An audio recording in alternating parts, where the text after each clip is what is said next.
बिस्मिल्लाहिर्रहमानिर्रहीम।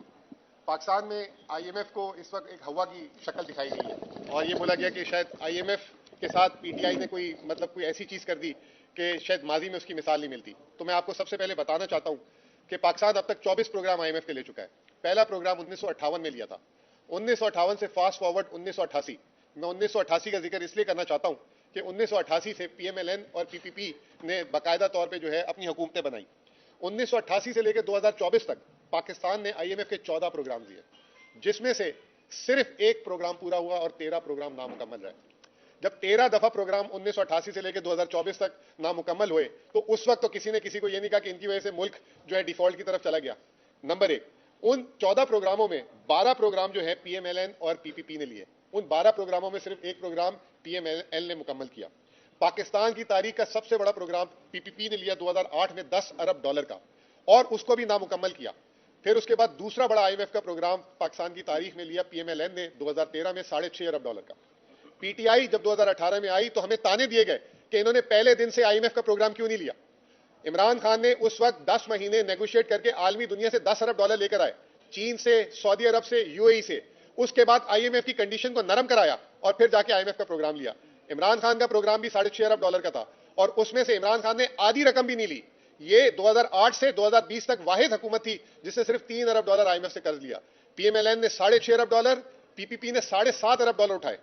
उसके बाद आपके सामने, आपको याद होगा कि 5 फरवरी 2022 को आईएमएफ ने पीटीआई को $1.25 अरब की किस्त दी थी और ठीक उसके एक महीने बाद नो कॉन्फिडेंस मूवमेंट आ गई। हमें यह बोला गया कि हमने पेट्रोल की कीमत और बिजली की कीमत कम करके प्रोग्राम को सबूताज किया।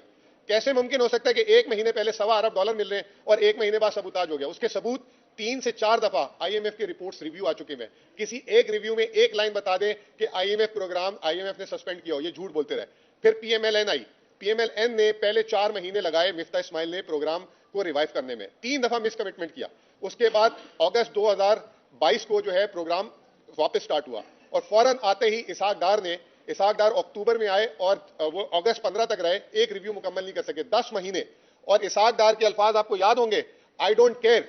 उसके बाद उन्होंने 2 ऐसे काम किए जिसपे आईएमएफ ने तरदीद की। पाकिस्तान की तारीख में कभी तरदीद नहीं करता आईएमएफ।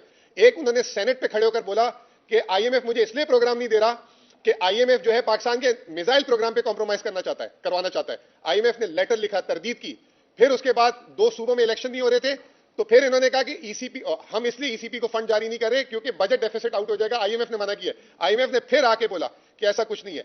फाइनली जब ये फेल हो गए तो ये मैं आपको लेके जा रहा हूं जून 2023। ये सबसे इंपॉर्टेंट चीज है। ये आज की जो अभी डॉक्टर साहब बात करेंगे, सॉरी बैरिस्टर साहब बात करेंगे और उमर साहब बात करेंगे, आपकी नॉलेज में होनी चाहिए बात। आईएमएफ ने हमसे राब्ता किया, मैं सऊदी अरब हज पे था, हमसे राब्ता किया। उस वक्त ना हम कौमी असेंबली में थे ना सूबाई असेंबली में थे। पाकिस्तान की तारीख, मैं भी 20 साल से मईशत को कवर करता हूं, पाकिस्तान की तारीख में पहली दफा आईएमएफ ने बोला कि हम आप लोगों से मिलना चाहते हैं। हमारे बोर्ड ऑफ डायरेक्टर्स कह रहे हैं कि इमरान खान और पीटीआई से कंसेंट लो। अगर पाकिस्तान को 9 माह का प्रोग्राम देना है तो इमरान खान की कंसेंट होगी तो प्रोग्राम दिया जाएगा। जमान पाक में मीटिंग हुई जिसमें उमर भाई भी थे, शाह महमूद कुरैशी साहब भी थे और शौकत तरीन साहब भी थे। 1.25 घंटे की मीटिंग में आईएमएफ से पूछा कि आप ये प्रोग्राम क्यों देना चाहते हैं। उन्होंने कहा कि पाकिस्तान को अगर हमने इस वक्त प्रोग्राम नहीं दिया तो पाकिस्तान दिवालिया हो जाएगा। तो खान साहब ने कहा तो दे दें। उन्होंने कहा हमारे बोर्ड ऑफ डायरेक्टर्स की गाइडलाइंस है कि पीटीआई की कंसेंट लें, अगर पीटीआई की कंसेंट नहीं होगी तो ये प्रोग्राम नहीं होगा।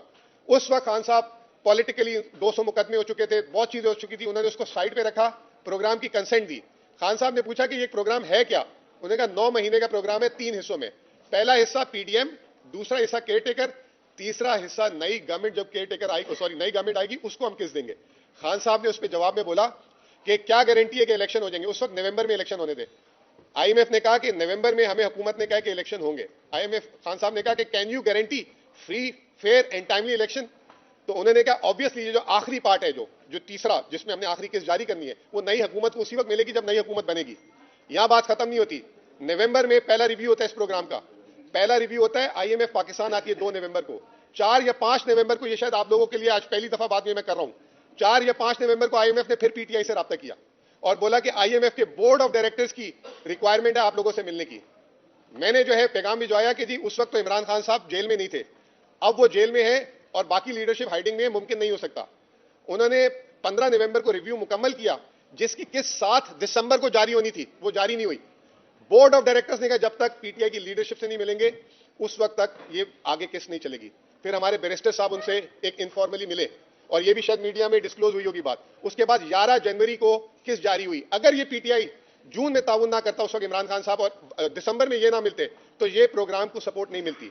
अब रहा आखिरी हिस्सा जो बहुत ही इंपॉर्टेंट है, जो सारे लेटर की बुनियाद है, कि उन्होंने ये कहा था कि जब मैंडेटेड गवर्नमेंट आएगी तो उसको जो है हम अलाउ करेंगे, उसके साथ हम नेगोशिएट करेंगे।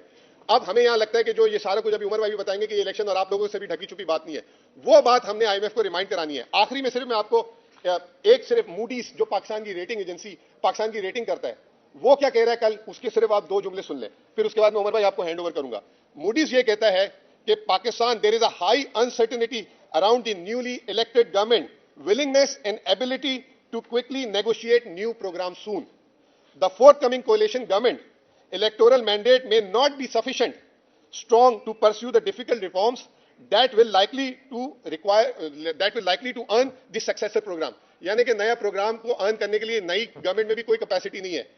एक सिर्फ आपको बात बता दूं कि ये प्रोग्राम जो अभी चल रहा है ये 30 मार्च को खत्म होगा, आज से 1 महीना 1 दिन बाद, और उसके बाद नया प्रोग्राम शुरू होगा जिसके बारे में हमने आईएमएफ से बात की है। ओवर टू उमर भाई।